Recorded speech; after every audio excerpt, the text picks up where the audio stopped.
Jeremiah chapter 31 verse 31 to 34. The days are coming, declares the Lord, when I will make a new covenant with the people of Israel and with the people of Judah. It will not be like the covenant I made with their ancestors when I took them by the hand to lead them out of Egypt, because they broke my covenant, though I was a husband to them, declares the Lord.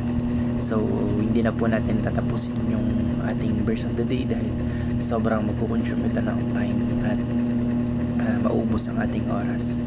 Proceed na po tayo sa ating main topic. Magandang araw. Ang tatalakayin po natin ngayong araw sa ating daily devotion ay ang New Covenant. At ang una pong katuruan na natutuhan ko ngayong araw kay Pastor Russell Ocampo ay the Old Covenant is God's law written on tablet. Ang Old Covenant daw po ay kasunduan ng ating Panginoon Diyos sa mga tao sa panahon po ni Moises, lalo na po sa mga taga-Israelita, which is widely known now as Jews o mga Hudyo. Sa kasunduan pong yun, sa covenant po na iyon, which is the Mosaic Covenant, ibinigay po ng ating Panginoon Diyos yung kanyang mga batas, which is the Ten Commandments, na literal po na isinulat doon sa stone tablets doon po sa Mount Sinai. Written externally, ibig sabihin po nasa labas po ng tao ang batas, binabasa, pinapakinggan at sinusunod bilang utos. Pero maraming tao po yung hindi sumusunod. Kahit may batas, walang lakas yung puso ng mga taong o mga Israelita na namumuhay sa panahong iyon na sumunod doon sa Mosaic Covenant.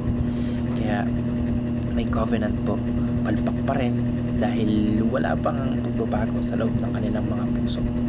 Ang natutuhan ko naman po sa pangalawang katuruan ni Pastor Russell Ocampo ay the new covenant is written on the human hearts. Sa new covenant naman po na sinasabi ng ating Panginoon Diyos sa talatang Jeremiah chapter 31, darating po yung panahon na yung kanyang batas ay hindi na lang isinusulat sa bato, kundi nasa puso na ng mga tao, nasa ating mga puso na nakaukit. Kaya kahit hindi natin mabasa o kahit hindi tayo over sa batas ay through our heart, through our conscience ay malalaman natin na kasama iyon sa covenant ng ating Panginoon Diyos. For example, murder, alam natin lahat na illegal ang murder. Kahit may mga tao na hindi nagbabasa ng Biblia, alam nila sa kanilang mga puso, sa kanilang mga konsyensya na ang murder ay kasalanan o against sa covenant. Ibig sabihin po, magkakaroon po ng panloob na pagbabago dahil po sa new covenant. Hindi lang dahil sa utos ng ating Panginoon Diyos kaya sinusunod, kundi dahil nasa puso na po nila. Yung kagustuhan po nila sumunod ay nasa kaibuturan na mismo nagagaling ng kanilang mga puso. Parang automatic na dahil minahal nila si God, kaya gusto nilang gawin yung tama. Ito po ay tumutukoy sa bagong relasyon ng ating Panginoon Diyos sa ating mga tao, na hindi lang ba sa pagsunod sa kautusan, kundi sa pagbabagong loob, which is what we know as inner transformation. Ang natutuhan ko naman po sa pangatlong katuruan ni Pastor Russell Ocampo ay the Holy Spirit enables believers to obey God.